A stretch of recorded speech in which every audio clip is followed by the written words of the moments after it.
All right, we're back with another episode of Sermon on the Web, Acts with the Students. And I'm joined today by two very special guests. I'm Emma Farringer in 6A. I'm Mia Huggins in 6A. Okay, so we got two sixth graders who are here today, and we're getting ready for Gaudete Sunday, which is the Sunday of Joy in Advent. And so it's really interesting because on this Sunday of Joy, we hear about John the Baptist in prison. And how can that be joyful? Like, why? How can it be joyful for us to be sitting and waiting patiently when it's hard in life?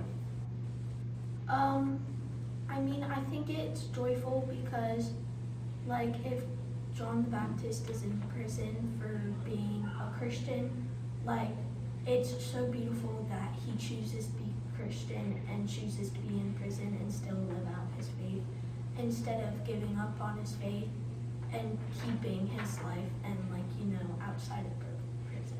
Yeah, it's great, right? Because he's suffering in prison, yet there's the joy of knowing what Christ is doing in the world. And so we hear this idea of patience in the readings. What's an example in life where you've had to wait patiently for something, but it's worth it in the end?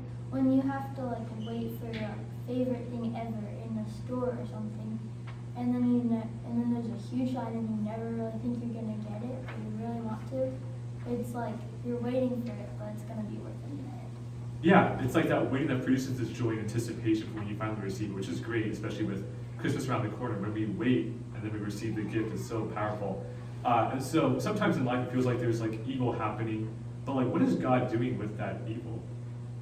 Well, I think he's protecting us from evil, but God always comes at the right time. He never comes early, he never comes late.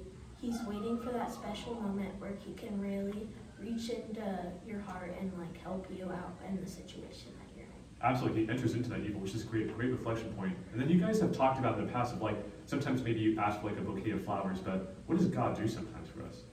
If you just wait for the right time and when he wants to give it to you, he could give you so much more, a field of flowers, and it could be so much more than what you wanted for. I love it. On this rose-colored Sunday, you may ask for a bouquet of flowers, but maybe God's going to give you a whole field of flowers. So that's our joy, that's our great hope. And so we wait patiently for the coming of Christ because God wants to give us so much more.